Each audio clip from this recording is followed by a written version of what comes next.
1. Salut. Ok, bah, c'est moi. Salut à toutes et à tous, c'est à la mixtape pour une nouvelle vidéo. J'espère que vous allez toutes et tous très bien. Aujourd'hui, nouvelle vidéo, nouvelle interview. Ça faisait longtemps que je voulais revenir sur ce format. C'est un format que j'adore, que vous adorez comme d'habitude. Vous aimez bien découvrir de nouveaux rappeurs, des rappeurs qui sont pas très connus mais qui mériteraient de péter. Aujourd'hui, on est avec un groupe qui mériterait d'être connu, le groupe Purple Abolition. Voilà pour le groupe Purple Ambition. Première prise, il se chie. Purple Ambition, je t'ai dit, je vais me tromper. Incroyable. Beaucoup de frérots prennent du ferme dans une taille. Cours pendant que le temps fait son office. Vois pas le soleil comme un copiste, mais tu peux pas fuir l'enfer qui est dans ta tête. Tout ce Quand il sait que quand j'écris un texte, retrouve des éclats de la personne dans mes sèches. Je perds mon humanité, combien m'en reste. Et au fil des ans deviendra un concept. Voilà, en tout cas pour le groupe Purple Abolition, je vous aurais mis là actuellement dans le montage quelques petits sons, voilà, pour vous faire découvrir. Maintenant, on va pas tarder, on va pas prendre longtemps, etc. On va partir directement dans la présentation. Les gars, déjà, comment allez-vous? Ça va super. Ça va bien. Ben, on va présenter du coup, vous allez vous présenter, je vous dis là, vous allez vous présenter de manière personnelle, quel âge vous avez, comment vous vous appelez, directement après le style de rap que vous pratiquez, depuis combien de temps le groupe existe, qu'est-ce qui vous a poussé à créer tout ça, je vous laisse le dire. Du coup, moi c'est Naël, j'ai 21 ans, apprenti youtubeur dans la vie. Et depuis tout petit, je suis passionné de musique, je fais beaucoup de guitare, de basse, un peu de piano et puis pas mal de rap avec mon acolyte de toujours, qui est du coup Black Sheep. Bah du coup Nathan, 21 ans, aussi passionné de musique depuis tout petit. Du coup on a créé le groupe Purple Abolition il y a à peu près 3 ans du coup. Ouais, De pardon. ça, le Black Sheep sur les réseaux, j'ai quelques projets et tout, on en a pas mal avec Naël et d'autres. Maintenant, ce qui va nous intéresser, voilà, parce qu'aujourd'hui, c'est la première fois sur la chaîne YouTube qu'on a un groupe. Un groupe, c'est quelque chose qui va être vachement bien, voilà, il va pouvoir vraiment y avoir un vrai dialogue. Et du coup, maintenant, présenter du coup, votre groupe, voilà, comment il s'est créé, quelles sont vos aspirations et voilà, qu'est-ce qui vous a poussé à créer ce groupe, puisque aujourd'hui, vous êtes complémentaires et vous travaillez à deux. Et en gros, à la base, on est des potes du lycée, enfin même du pote de collège. Ouais. On a suivi sur le lycée. Et en fait, on s'est retrouvés un peu par hasard au conservatoire, par la suite d'un cours. Et on s'est dit que ça pourrait être cool d'essayer de monter un groupe de fusion. Au début, il n'y avait pas d'idée précise de style musical, mais c'était plus vas-y, moi je suis guitariste, pourra pas poser des textes de rap sur la guitare. Et je pense que l'idée est partie comme ça. Si je me rappelle bien, hein, si je dis pas de conneries, on était à un magasin de guitare et il essayait des guitares, il essayait des pédales et tout. Et à un moment, il sort un petit riff comme ça à la con, puis il me dit ah, t'as pas un texte dessus et tout. Et je sors un texte que j'avais en tête comme ça, et du coup, le groupe est né comme ça parce qu'on aimait bien la vibe, on aimait bien l'alchimie qu'il y avait. Du coup, on s'est dit pourquoi pas le faire plus souvent, essayer de sortir des vrais trucs, et du coup, c'est né comme ça quoi. Et puis on avait la chanteur au conservatoire. Ouais. Et du coup, on avait un spot pour répéter un peu tout le temps. Et donc, en vrai, l'essence du groupe elle est née au fur et à mesure des répètes et c'est devenu ce que c'est devenu. Ouais, c'est quelque chose en fait qui n'a pas été prévu en fait, c'est quelque chose qui s'est fait un peu sur le tas et qui est un peu le fruit du hasard, mais un fruit du hasard très chanceux en fait réellement pour vous. Donc en vrai c'est très très bien. De toute façon on va rentrer dans les détails après, on va poser des questions un peu plus poussées sur plein de choses, sur les choses qui définissent votre groupe, les éléments de votre groupe. Et là ce qui est vraiment différent par rapport aux autres interviews et aux autres vidéos, là c'est une performance que vous allez faire et ça c'est inédit. Et je vais pas vous mentir, c'est eux qui m'ont proposé ça, de faire une performance en live. D'habitude ce que je fais c'est qu'ils font un son en amont et je réagis directement au son. Ça va se faire également, mais là il y aura une performance en live, c'est-à-dire qu'on va vous prendre en vidéo. Voilà, on va prendre en vidéo et vous allez produire un son que vous allez enregistrer juste après. Ça va être une dinguerie, j'ai vraiment hâte que ça se fasse. On va passer directement à l'interview, c'est parti. Maintenant, ah putain, mes mains n'étaient pas raccord avec moi. C'est ça, j'allais Maintenant, du coup, on passe à l'interview. Là, en fait, on va instaurer vraiment une sorte de dialogue. Là, le but, ce qui va se faire, c'est qu'il va y avoir plusieurs questions. Je vais insérer un petit chronomètre et c'est ça un peu la nouveauté qu'il va y avoir, c'est que je vais insérer un chronomètre où les questions ne peuvent pas dépasser 1 minute 30. On va essayer de se figer sur ça et le fait de ne jamais dépasser ce temps. Ça va être une question, ça va être des dialogues, etc. Plusieurs questions qui ne sont même pas prévues. Et du coup, maintenant, je commence avec la première question. On va continuer en fait sur ce qu'on a pu dire avant en fait par rapport à la présentation de votre groupe. Et maintenant, j'ai envie de comprendre quelle est l'essence de votre groupe, quelles sont les valeurs que prône votre groupe réellement. Tu veux commencer? Ouais, vas-y. En gros, voilà, on est trop complémentaires. C'est trop chiant de bosser avec lui. Mais non, en gros, ouais, ce qu'on disait, en fait, on est des potes de lycée de base, même des potes de collège. Le fait qu'on se retrouve au conservatoire dans un établissement artistique, ça a été la première clé pour se mettre à faire du son ensemble. Et en fait, on est surtout un groupe de potes avant de faire de la zik, quoi. Quand on se voit en répète, en fait, c'est. Ben, on déconne, en vrai, c'est ça le truc. On kiffe ce qu'on fait, on voit où ça nous mène, et puis c'est partager ce qu'on fait sur le reste, quoi. Carrément. Ouais. Bah, moi, je l'ai vachement ressenti un peu comme. Enfin, le groupe comme une évolution de la relation qu'on avait déjà tous les deux, quoi. C'était vachement axé sur la musique de base, du coup, ça a été un peu logique de faire un groupe vu qu'on était tous les deux des Zikos, quoi. Ouais, de ouf. Puis on parle de pas mal de choses, en vrai. On traite plein de sujets qui sont actuels, sur la vie en général, sur nos émotions, les sentiments, la vie entre potes, tu vois. Le fait qu'on déconne tout le temps, c'est essayer de le mettre dans nos sons. Ça, c'est assez cool. Puis ouais, franchement, moi, ce que je kiffe avec ce groupe, c'est plus de la déconne entre potes. Ouais, voilà, c'est ça. C'est un groupe sans prise de tête. Ouais, voilà. carrément. En vrai, c'est ça le truc. C'est passer du bon temps, faire du son, sans prise de tête, sans savoir où ça nous mène. Mais essayer de choper genre l'aura du groupe qui va se dégager de notre musique et de le partager au plus grand nombre. Et je pense que ça va forcément être fédérateur. Parce que le fait Il y a un que. feeling authentique. Ouais, il y a un feeling hyper authentique, c'est ça. C'est la sincérité en fait. C'est ça. Ouais, voilà, c'est quelque chose de vraiment un peu introspectif, c'est-à-dire vraiment même, comment dire, montrer l'aura de votre groupe un peu naturellement, c'est-à-dire qu'en fait, pour vous, c'est quelque chose de très impromptu, c'est-à-dire que c'était même pas prévu et c'est quelque chose de vraiment dans la déconne, sans prise de tête, etc. Et vous voulez le faire ressentir à votre public, montrer toutes ces valeurs d'indépendance, etc. de votre groupe. Et justement, alors, bon, c'est un peu dans le cours en fait de votre groupe, puisque en fait le moyen aujourd'hui qui vous permet de pouvoir promouvoir cela, de pouvoir promouvoir vos moments, c'est du coup Instagram. Et alors moi je me souviens que le premier son que vous avez pu sortir date de juillet 2018. Il y a encore moi, je sais plus du tout. Hein, T'as sûrement raison. voilà, Ah, juillet ouais. 2018, mais ça commence à dater, voilà, ça commence à dater, on arrive bientôt à 2022. Et je crois que le dernier son que vous avez pu sortir sur Instagram, c'était en octobre 2021. Ça doit être ça, ouais. Ça doit être un truc comme ça. Comment vous prenez pas la tête, donc en fait, comment vous avez ressenti cette évolution? Est-ce que vous en ressentez une déjà? Je pense que oui, puisque en fait, je le vois, en fait, il y a plus de maturité dans les sons. Mais est-ce que vous la ressentez du coup, cette évolution personnellement? Bah, de ouf, surtout depuis septembre du coup, parce qu'on a vachement, comme Naël a eu son appart récemment, on s'est vachement installé ici pour travailler. Et rien que quand on regarde un peu, parfois on réécoute les vieux CD, on se dit on s'est pas mal maturé niveau musique, quoi. Et bah même maintenant, le site reste toujours détente et vachement authentique, mais on essaie quand même d'avoir une petite conscience professionnelle dans la régularité des posts, ce qu'on fait, la promo même. Du coup, moi je l'ai vachement ressenti en mode une grosse évolution artistique, quoi. Ok. Et qu'est-ce que ça Ouais, c'est vrai, en vrai, c'est surtout au niveau charge de travail et répartition des tâches, on s'est vachement boosté, tu vois. Mais en vrai, c'est toujours la même essence du feeling, tu vois. On se voit quand on veut se voir, on fait du son quand on veut faire du son, et on vient en répète, on n'a pas d'idée précise.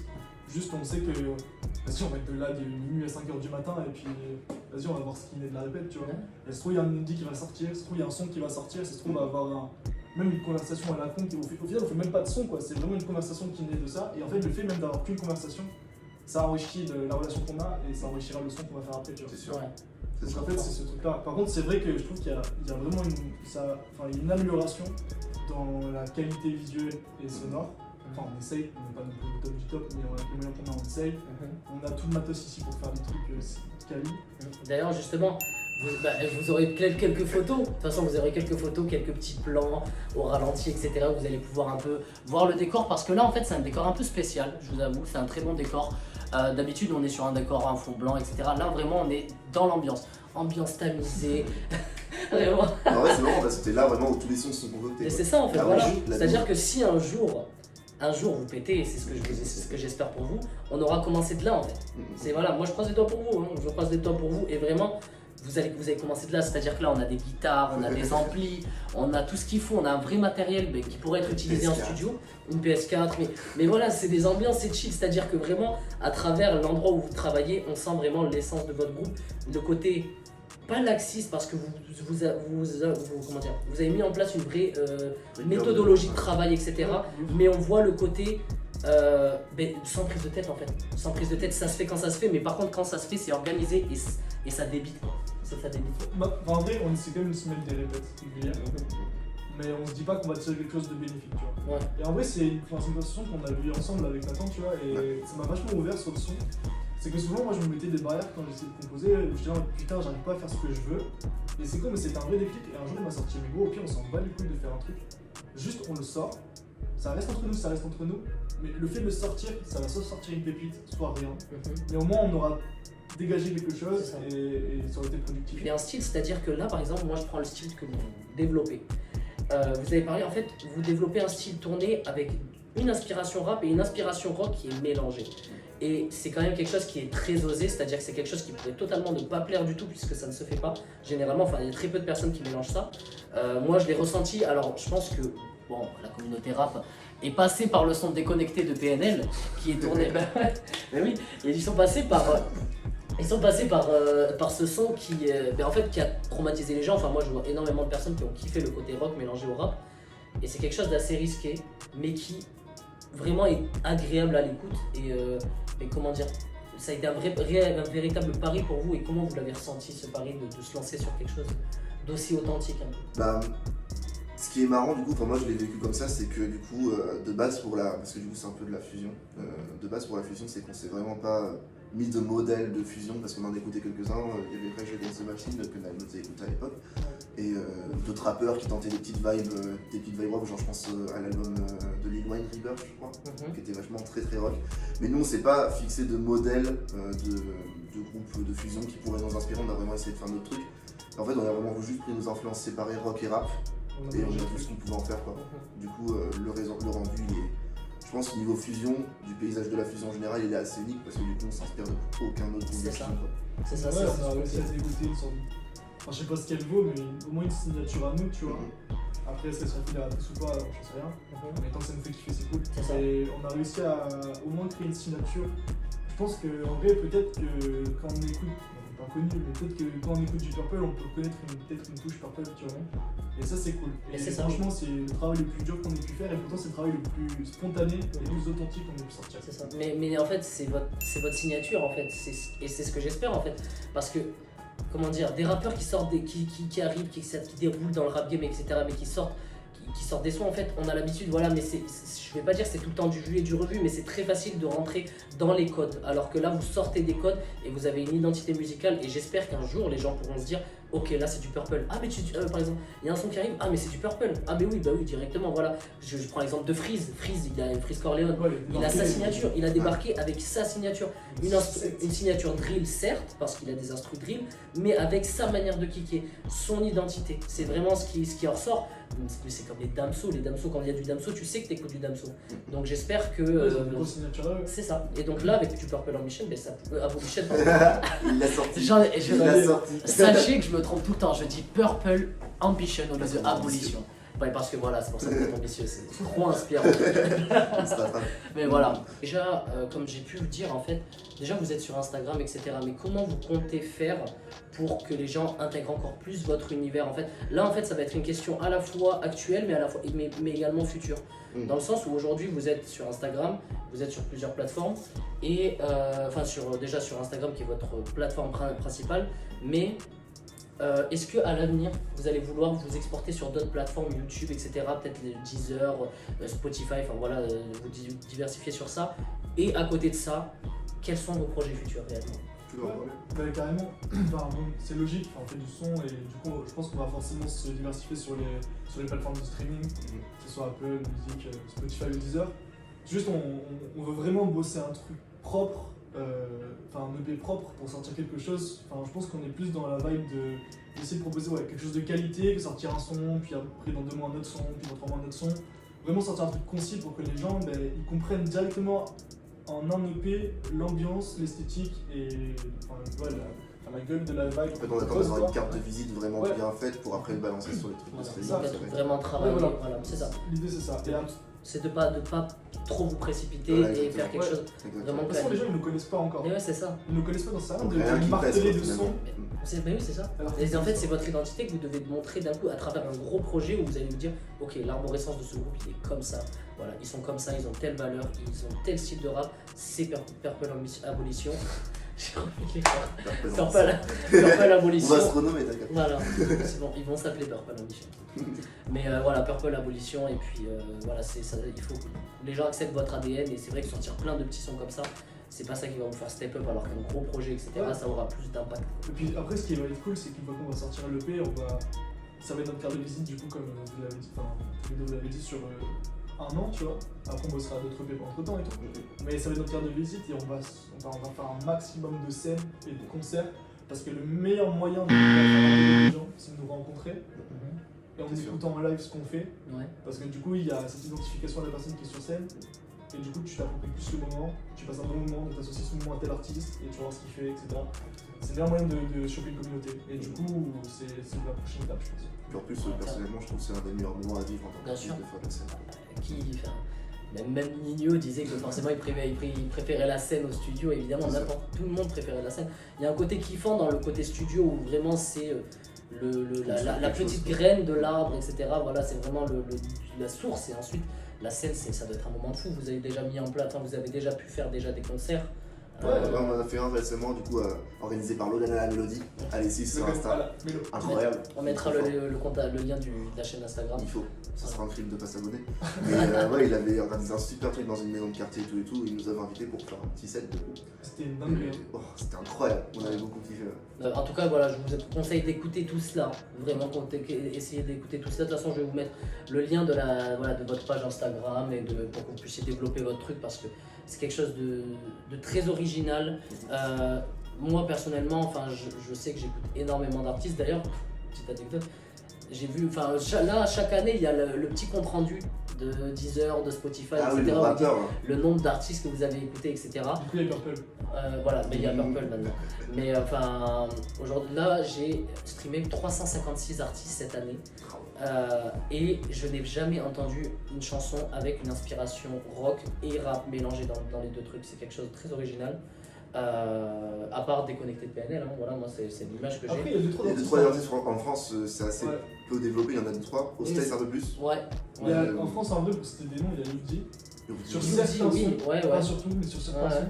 Bah, il y a le fameux Bah, Zed, c'est Dune, ouais, Zed Zed Pavarotti, Pavarotti, très très bon lourd artiste. de ouf. C'est vachement tourné, c'est aussi vibe un peu pop, mais moi je pense à Sopico carrément. Quoi. Ouais, oui, c'est Sopico, à ouais. fond, ouais. Maintenant, je pense qu'on a assez parlé, on a assez dialogué sur vraiment d'où vient votre groupe, l'ADN de votre groupe, les projets futurs, pourquoi vous êtes sur telle plateforme et qu'est-ce que vous tendez à faire à l'avenir. Maintenant, on va passer à la performance en live. Ça va être quelque chose de vraiment ouf. C'est quelque chose, je vous en ai parlé en intro, c'est quelque chose qui est fou. Moi, j'adore le concept de pouvoir faire une prestation en live, parce que d'habitude, je mets souvent un son, une bande son derrière, etc. où on réagit au son directement, voilà, c'est une réaction première écoute réellement. On va en faire quand même une sur un autre de vos sons, on va réagir directement. Il sort du four. Voilà, Il sort de la douche. on va réagir à un son en live, mais à côté de ça, il y aura la performance en live. Et ça, par contre, je kiffe. On va faire une sorte de mini concert en live, c'est génial. Donc, écoutez, on va faire la performance en live. On est parti. Bao. Le Kex. Je connais que le passé. Pourquoi je reviens en l'avenir en espoir que mes sangs vont finir par se tasser. Je réfléchis peu, je ne sonne pas ressentiment, j'ai même oublié ce qui s'est passé. Je raye sur ma vie pour pas que tous ces gens qui me veulent du mal aient un jour de quoi se gosser. J'ai les noms dans un dossier, une liste à cocher, un verre à doser, merde. Ce qui t'inquiète c'est vie, élevé au son des êtres humains qui périssent. C'est mon œil qui voit et c'est la haine qui dessine ton âme factice qui a poussé dans du pétri. Du mal je suis pétri, je redistribue ce qu'on me donne. C'est pas moi, c'est la mécanique, tu me diras au fond qui te force. Peut-être que j'aime le chaos comme les flammes restent placides pendant que je les calcine. C'est le chaos, je veux pas de la vie qu'on me concède. Je fais un petit cas par semaine, pas de conseils. Tu verras les pouvoirs que la rancœur confère. Car même amis et proches peuvent me donner de la force. À quoi tout ça sert si je les vois pas au concert? Est-ce que tu aurais en moi si j'étais un autre? Je suis pas sûr de la réponse pour être honnête, merde. Et quand j'y pense trop, j'ai juste envie de tout arrêter, crever jeune temps qu'on l'est. Ou être dans la norme, kiffer les verres en terrasse et être ennuyeux comme ton mec. J'ai mes démons au grand complet et mon cœur dans les granges contrées. Merde, putain c'est le temps qu'on perce. Fenêtre se referme, pas le temps de pondérer, yeah.